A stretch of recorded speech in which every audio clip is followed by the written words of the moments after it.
Hello everybody, you're listening to The Archer on 106.6 FM Wickham Sound. I'm your host Dane Cobain. This is the weekly radio show where we chat about the local arts news. We have a different guest on each week. We head over to the Rhylight Zone for a short story and or some poetry. And we catch up with Twangling Jack Ford over in the Oak Shed for a weekly album review. As always, you can reach out to me here at the studio by dropping me an email on dane.cobain@wickhamsound.org.uk. That's dane.cobain@wickhamsound.org.uk. And I'm particularly keen to hear from poets, performers, musicians, people with MP3s to share local arts news. Don't hesitate to get in touch. You can also find us on Facebook. If you search for The Archer on Wickham Sound, you should be able to find us. And we are repeated on Wickham Sound on Monday nights. We're on the Wickham Sound Listen Again, iTunes, Spotify, and wherever else you get your podcasts.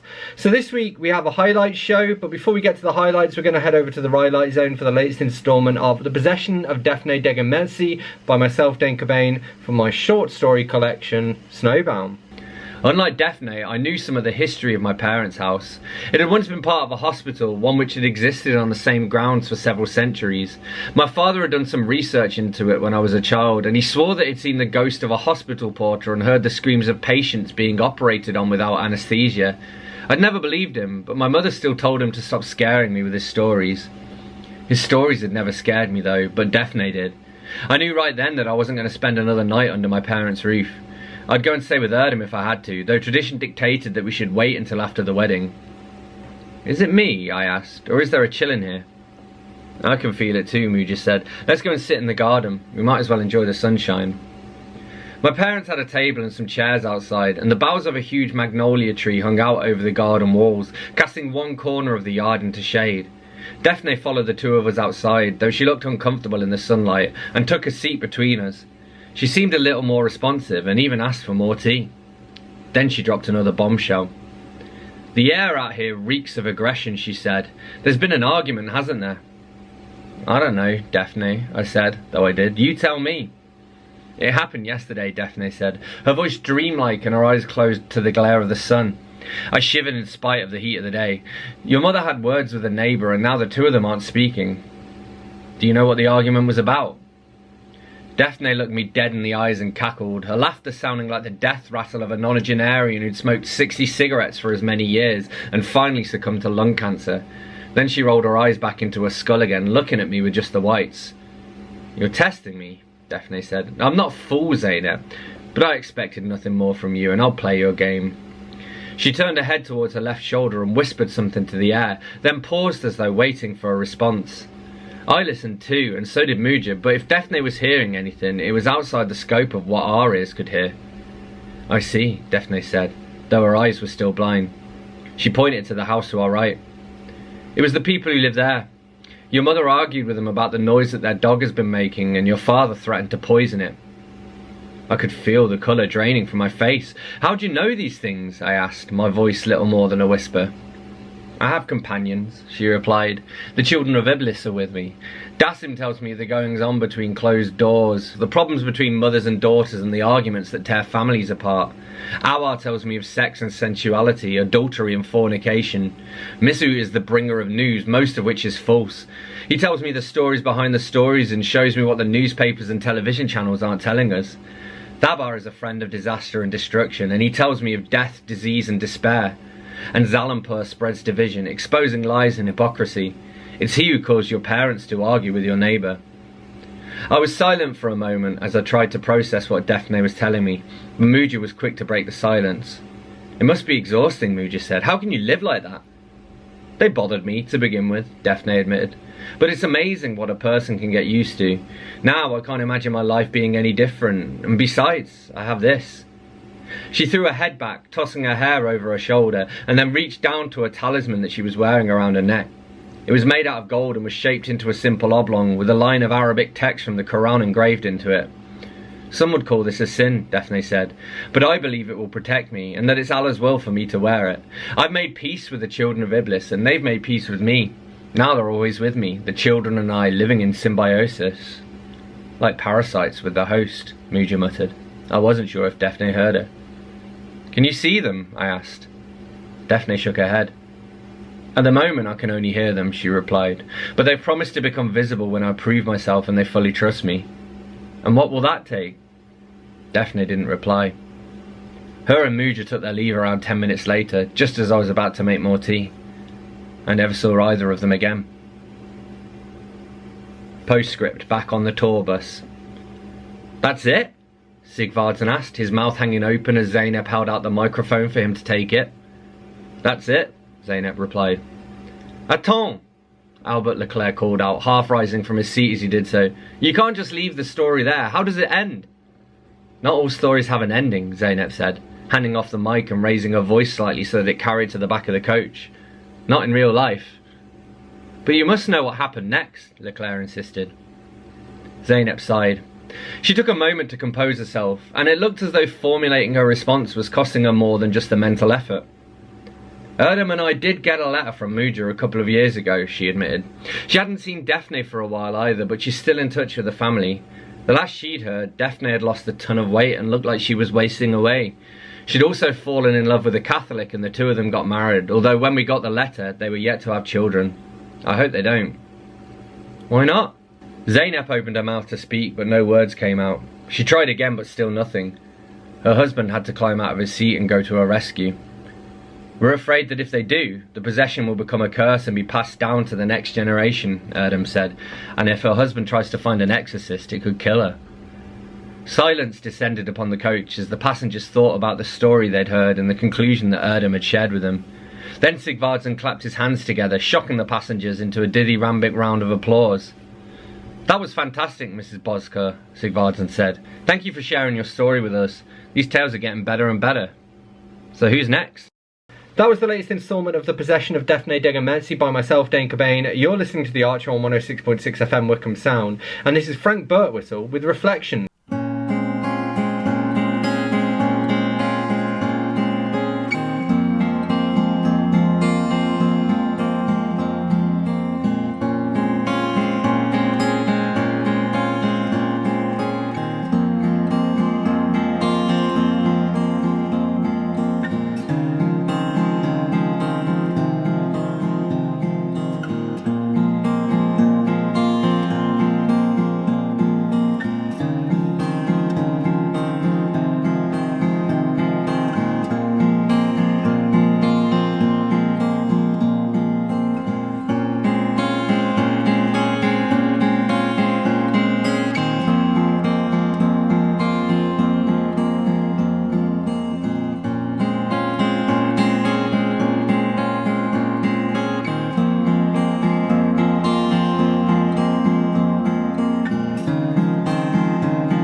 trying to be my best, trying to be sober, but the choice is made, living for the moment when the ghost is laid. Strange time, bad place. See my life accelerate away from me.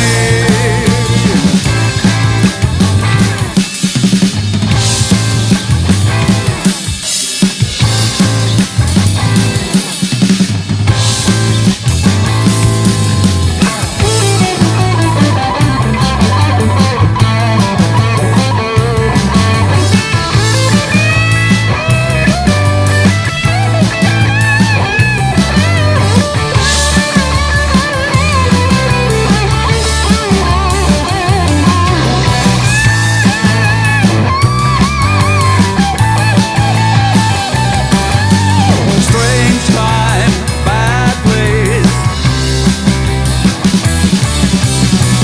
See my life accelerate away from me.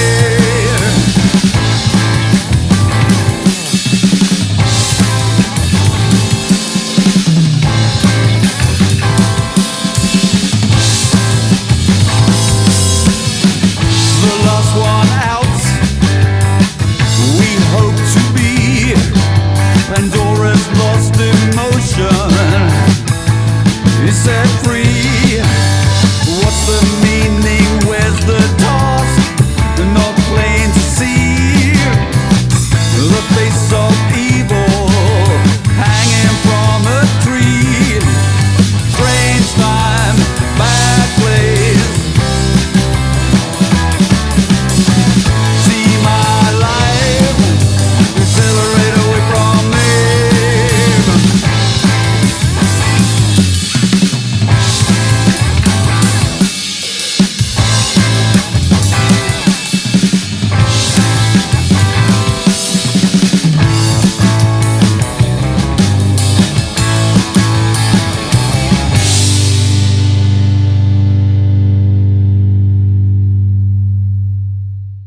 That was Lucky Me by the Rock All and Morning Band, and before that we had Reflections by Frank Birtwistle. You're listening to The Archer on 106.6 FM Wickham Sound. I'm your host, Dane Cobain, and it's time for us to head over to our highlights now. So this is a highlight of our chat with Joel Guion from the Brian Jonestown Massacre. I wondered, like, as I was reading it, did you ever come across any of the acid you painted, like, later on out on the streets and sort of see it and be like, oh, that's one of mine? No, that would have been pretty good. And it would have been easy to do because, funnily enough, back in the era of like copy stores, in America, it was Kinko's, these Xerox copy places. You go and Xerox copy things. We would bring, because you can't Xerox copy blotter paper, perforated blotter paper. Yeah. So my roommate would make her own artwork on the blotter paper, and we had to bring them to the copy store to get duplicated, which is completely ridiculous. Here's a bunch of acid paper. Can you put this psychedelic print on it? So I would have recognized it, but no, I never did. It wasn't a factory or anything. It was, it was a little smaller time. It was enough for everybody to make whatever they were trying to make, but it wasn't like Owsley or anything like that. Yeah, awesome. Cool. So going back to the book and I suppose like later on in your life, what happened after the book ends, and why didn't you write about sort of moving into the 21st century and later on into your life? That's a great question, because I did. Going back to how much material I wrote, I did write beyond that. It had to stop at some point. So I chose to stop when Dig comes out, and I rejoined the band. Now book 2 is going to start. Now I'm back in the band, and here's what happened after that up until modern times. So that's about half done. So that's what's going to happen with that. That was a highlight of our chat with Joel Guion from the Brian Jonestown Massacre, and here we are in conversation with cover designer Larch Gallagher. Cool. So who are some of the authors that you work with on a regular basis? So me and you have worked together a bunch of times, and JB Hilliard, who you completely set me up with, is someone that I've worked with a lot as well. With my illustrations, I've mainly done them for this really lovely set of grandparents who every year will write a book for their grandchildren, and I illustrate them, and I get to kind of see the kids growing up through the years, which is really cute. Awesome. And I've got a few people who I've done kind of trilogies for, which have then turned into double trilogies. So it's like the 6-book cover we're working on now. But a lot of people, I kind of see them once, and then unless they write more books, I don't really see them again, which is... Yeah, well, because it sort of struck me as well, obviously I don't do cover design, but I write, I do some ghostwriting, I do editing here and there. And, book covers, it's one of those things where it's a very important part of the process, but it's not necessarily like a long-term part. You know what I mean? It's something that kind of comes along, you're getting ready for release, and it's like, right, we'll work on it. Maybe you'll be there for a couple of weeks going backwards and forwards, and then it's done. And obviously when you're working as a cover designer, like with me as a client, you've got to wait for me to write and get my next book edited and everything before I can come along and say I need another cover. So I suppose you have to be quite patient with repeat clients. Yeah, that's the thing with repeat people. I'll see them kind of once a year or once every couple of years, except JV Hilliard, who is on fire writing. I feel like I've done about 5 covers for him already this year. Don't know how he's doing. I can't keep up with him. But yeah, other people I'll kind of see once, and then maybe I'll see them again. I've got a few people I see every year or so, but it feels like you kind of dip your toe into their book and then you're done. That was a highlight of our chat with book cover designer Larch Gallagher, and here we are in conversation with musician and singer-songwriter Kimberly Williams. I was going to say, and it sounds like, you kind of mentioned that growth that you've gone through from where you first started out and then to being part of a band to going sort of full solo, where really you have to make all of the creative decisions because it's just you. And now you mentioned the single. I wondered, could you give us a little bit of a background of the single, when it's out and where people can listen to it? Yeah, of course. So Papers. So I've been writing this song for the last 4 years. I just put pen to paper. Everybody goes through a hard relationship. And I think that not a lot of people can voice to their partner how they feel. And that's exactly what I did. So I just started writing. When I started writing, I also played the piano.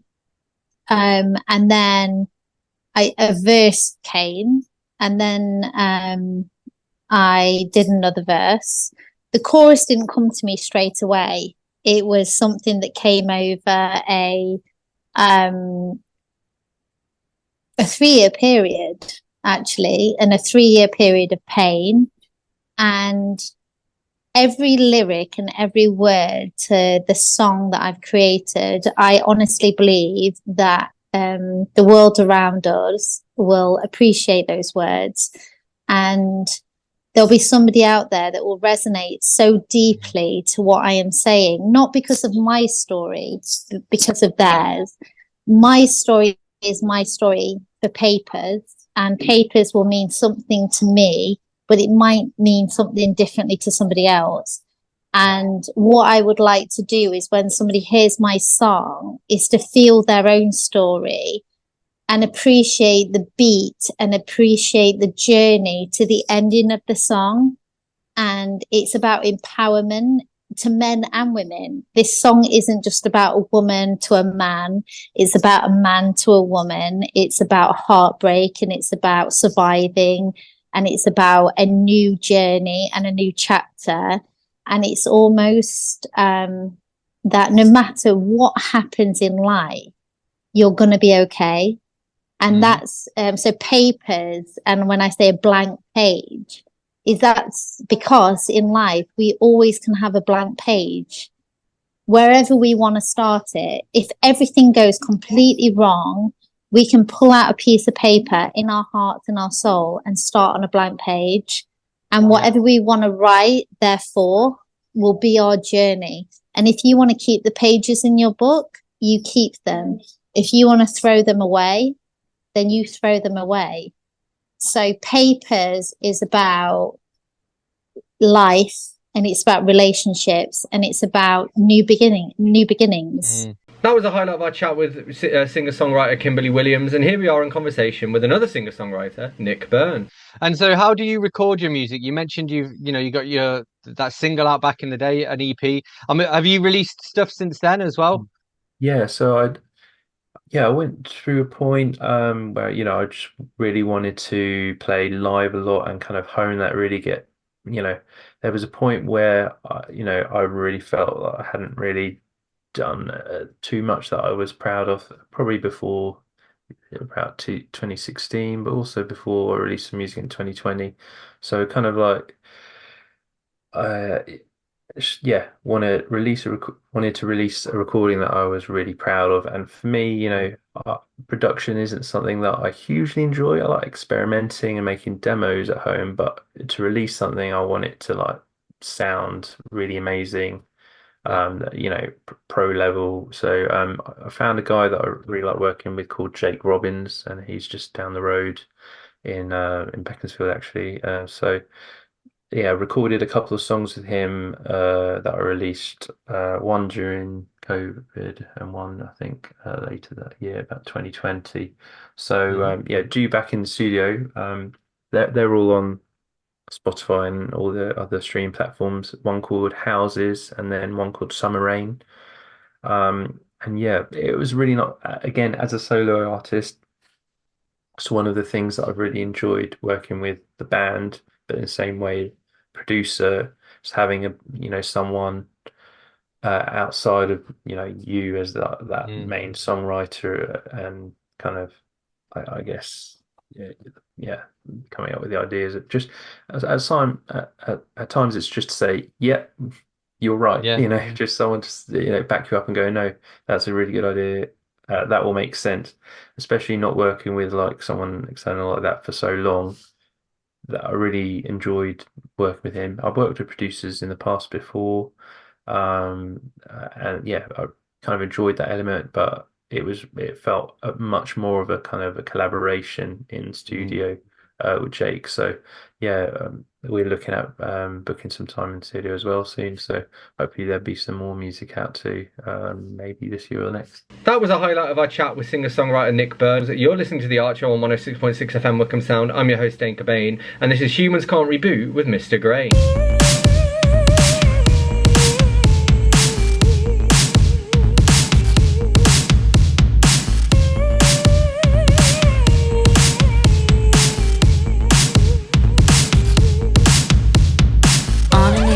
Summer's day, you meet a man who leads you astray. You meet a man who complain on life like we're betrayed to yourself. Mr. Dorian Gray, Mr. Dorian Gray, Mr. Dorian Gray. Brother of your wife to be, want you dead for the hurt you spread. But when he finds you young and free, you fool him into thinking you cannot be. He cleans all others in search of grief. For one, so your only goal is to miss more beauty and well.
That was Mr. Grey by Humans Can't Reboot. You're listening to The Archer on 106.6 FM Wickham Sound. I'm your host, Dane Cobain. And it's time for us to get back to our highlights show. So here is a highlight of our chat with Lunar Seas. Did you want to tell us a little bit about that artwork, Mark? I was just trying to get pictures of the Winter Triangle, and for the 3 stars to basically sort of represent the 3 members of the band, and then the moon image. I'd taken a picture of the moon years and years ago, and then just had this idea of the yin and yang in it, which would represent or reflect the album, I suppose. And it was very much it's supposed to be as an album. I read or heard an interview a few years ago about how no one releases albums anymore. Well, no one writes albums. They release albums. They don't write albums. They're just collections of songs. And I don't think we wanted to do something that was a bit more of a cohesive whole. That had a start, a middle, and an end. And then the idea of the album as a concept, the old vinyl, where you would have side A and then you would have to have a break and then listen to side B. We sort of just tried to build that into a digital download version. Get a little interval in the middle. That was a highlight of our chat with Lunar Seas, and here we are in conversation with author Wolfie Smoke. Awesome. And finally, it's kind of 2 questions in one, and we've touched on it a little bit, but what have you got planned next, and where can people follow you to find out more and to stay up to date with what you're up to? Yes. Presently, as I said, I'm trying to get No Denying the Storm published. It's a middle grade book about time travel and fear, as we've discussed. I've been posting about it a lot on my Instagram, mainly at Wolfie Spoke on Instagram. I'm also on YouTube, as we've talked about, as The Reading Werewolf, which, as we've discussed, is mostly Sims. I'm going to post some about my writing on there too, now that I'm working on it, but mainly my writing I talk about on the Instagram as well. And then I also have a website which needs redoing, but that is wolfiesmoke.com. That was a highlight of our chat with author Wolfie Smoke, and here we are in conversation with musician Sasha Tompkins. I think what I just sort of got from that as well is that part of the good thing about singing in particular is that you don't have to play an instrument. Anybody can sing. They don't even need to be a good singer, in quotation marks. Any one of us can have a go at singing, which makes it more approachable and kind of more universal. And I wanted to ask about music in general. What is it about music that makes it so universal? Why is it that 2 people who speak different languages can communicate via music? Oh, well, I think if we all knew the answer to that, then I think we'd all be making either a heap of money or making a lot of people very, very happy. So I think for me, though, it's words don't need to be spoken, but sometimes the words don't matter. It's the fact that you're making the music, even if you're singing. Sometimes when the words are there, of course, they bring extra meaning to it. That could be really special. But for me, I don't know. I just think it's one of those unique things. I mean, perhaps this is one of the reasons why I have a faith in the first place, because music is so special and it speaks to you in such a different way compared to, let's say, I'm trying to think of an example here that won't offend anybody because they may also have that whatever they do speaking to them in a special way. But for me, it's something that enhances life. It has no obvious purpose, but it absolutely enhances life. I don't think there are very many people in the world at all for whom that isn't the case. And as such, to me, it's just like a gift, isn't it? It's just wonderful. And I'm sure other people feel that about other things, like whether it be, they have a special moment when they're jogging or whatever. But for me, it's definitely music. That was a highlight of our chat with musician Sasha Tompkins, and here we are in conversation with author Jim Cosby. Yeah. Well, and you mentioned that, I suppose both of your books really, but they kind of take a look at race and the seeds of the current, I think you called it the woke slash MAGA divide. And I guess rock and roll is a great example of that because, it started as quote unquote black music. And then I think that's why there was then a backlash against it from society when white people then started playing, again, quote unquote, black people music. So what can you tell us a little bit more about how, rock and roll and the history of rock and roll kind of reflects that divide in our society? Right. Yeah, it really was just, it's hard to imagine that rock and roll became so part of culture, so accepted as just this huge part of culture. Mm-hmm. Still is, the impact is still being felt. But it's hard to imagine just the shock of this music and this wild music and race and the racism inherent in that people really wanted to just wipe it out if they could. If the government could have just wiped it out, they would have. There's people were so thrown off, and it's just so shocking. And and there's a couple ways where it really plays out. One way is, it's this idea, like, how does it become this, the way things, get sucked up into the mainstream in not always such a good way and exploited, really, and so rock was black music, and then it was integrated music, and then it was white music, like most people, I think most people think of rock music. Well, that's white people, these white bands playing, that's rock music, and don't even think twice about it, that it was, it was black. So that's a whole process. That was more so talked about that in the first book, and then the second book, the one out right now, what I really focused on as far as that is the disco era. Mm-hmm. And a lot of people know, like, disco had this huge backlash against it.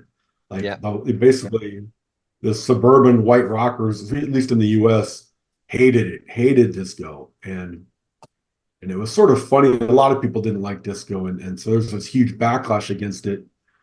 And so I really wanted to look at that, like, why was this hatred for it? I mean, you hear a genre you don't like, it's like, okay, that's just a genre I won't listen to anymore. Mm-hmm. Right. And but there's this hate, and one famous incident was there was a baseball game, and for a promotion in Chicago, a rock DJ had this event called Disco Demolition Night. And so they literally asked all these rock fans, suburban white kids, basically, to bring disco records, and then in between games, it was a double-header game. Yeah. So in between games, they blew up the records on the field. They literally blew them up, and then the fans ran onto the field. Everybody was so fired up, they ran onto the field and damaged the field, and they had to cancel the second game. And so it's just, I really had to look into that. So why and why were these things so upset? Yeah. That was a highlight of our chat with Jim Cosby. You're listening to The Art Show on 106.6 FM Wickham Sound. I'm your host, Dane Cobain, and this is Straight 8 with New Orleans.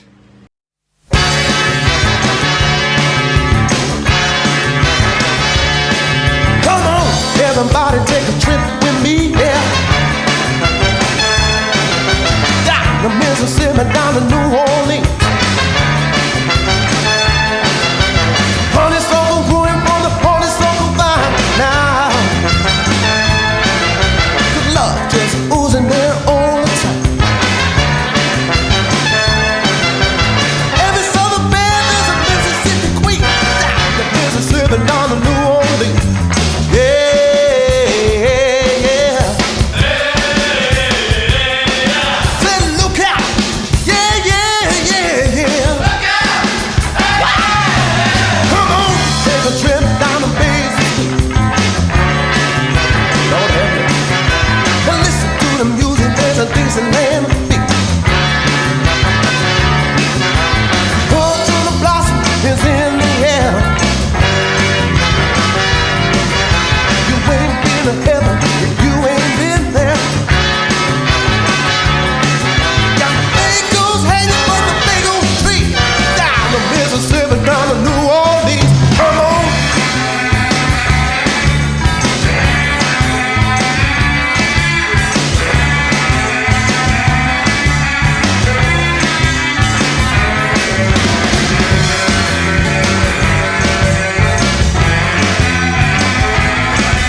Become one, become one, become one.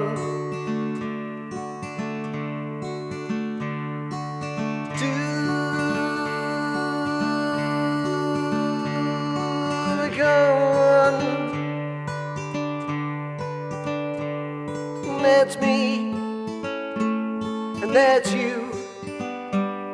Become one. Through all the changes, we grew as one.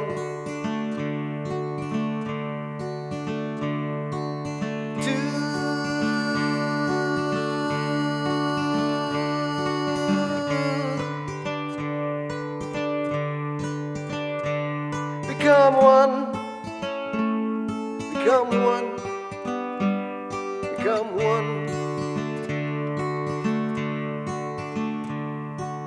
To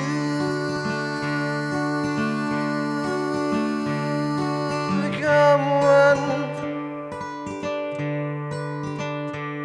Well, it's me and it's you. Become one.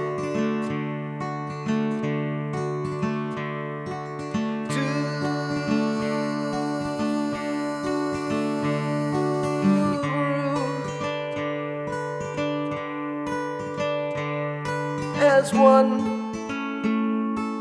me and you.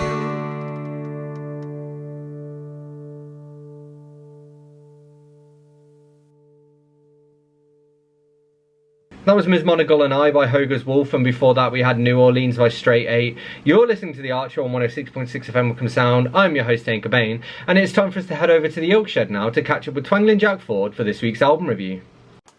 Lindisfarne, a compilation CD called On Tap. In the pre-Ant and Dec 70s, Newcastle was a mystical place of likely lads and jarrow marchers.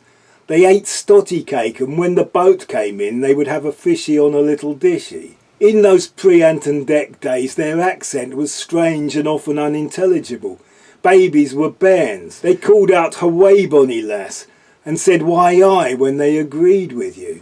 Lindisfarne were a folk rock band. 5 hippies in greatcoats playing simple songs with a rock rhythm section and mandolin, harmonica and fiddle.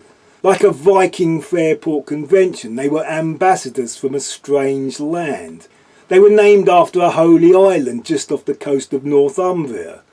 As much the wild north of folklore and legend as you could ever imagine.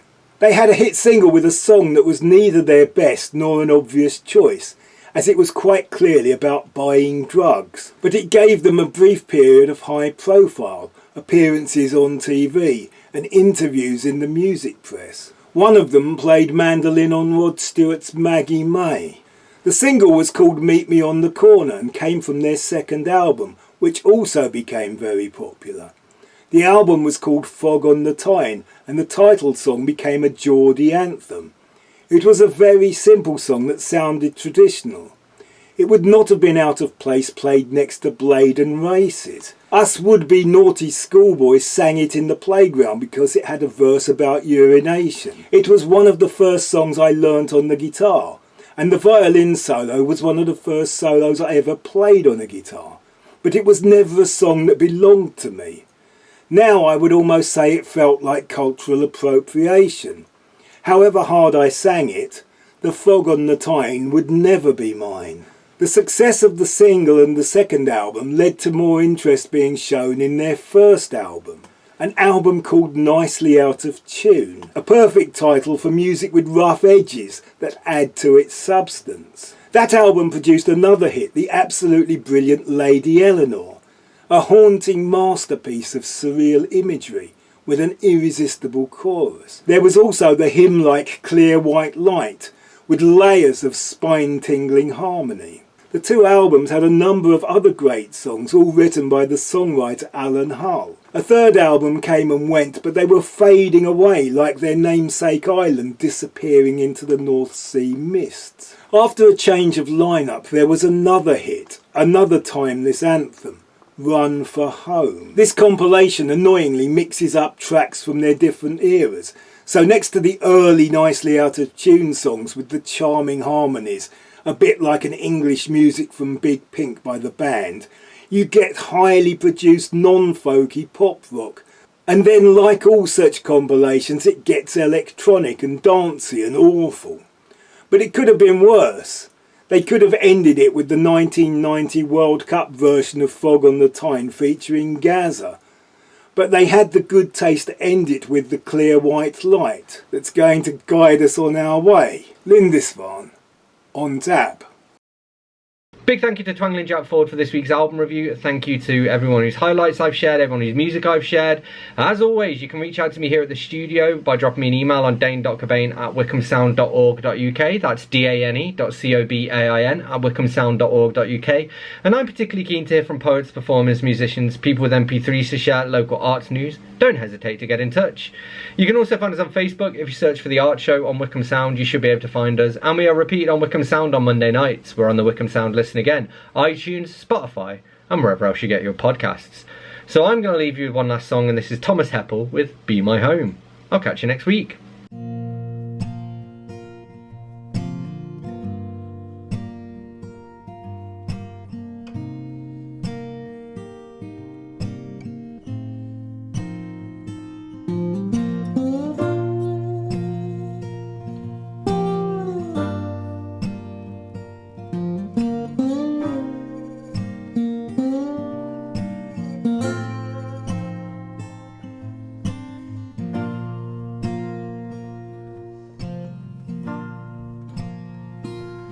Home time, it's a funny thing,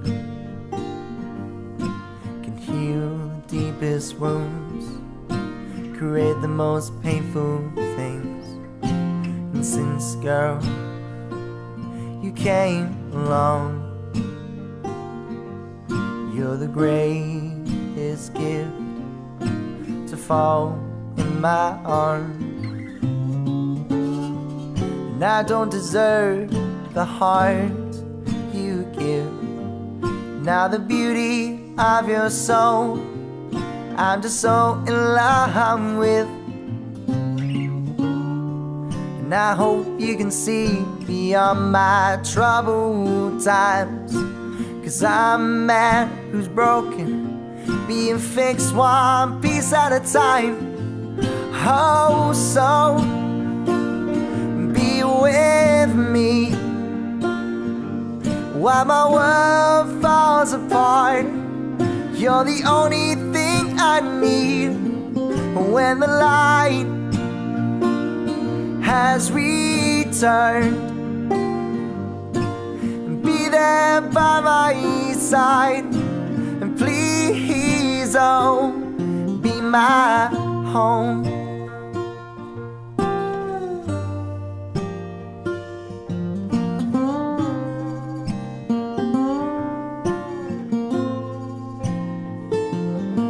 My mind, it's a complex thing, can make the most beautiful world a very tragic place. You know, I wish I could change, chase away my demons, remove the pain. And I don't deserve the heart you give. Now the beauty of your soul, I'm just so in love with. And I hope you can see beyond my troubled times. 'Cause I'm a man who's broken, being fixed one piece at a time. Oh, so be with me while my world falls apart. You're the only thing I need when the light has returned. Be there by my side, please, oh, be my home.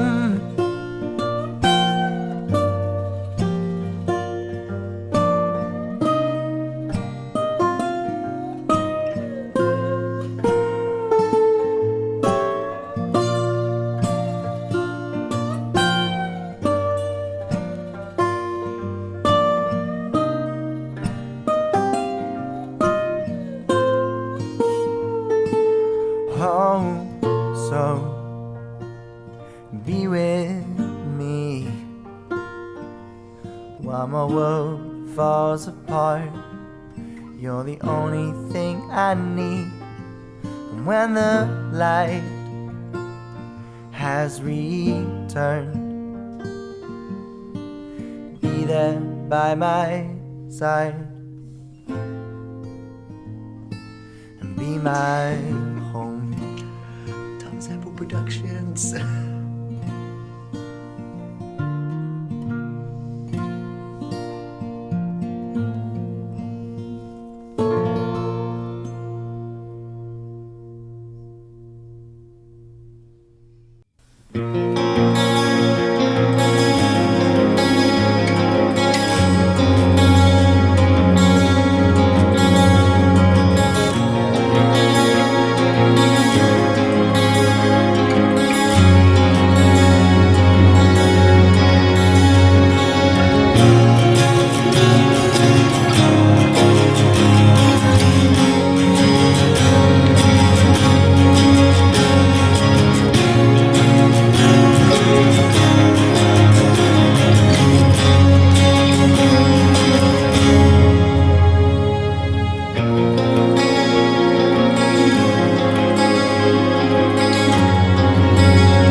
Broken reality is waiting to be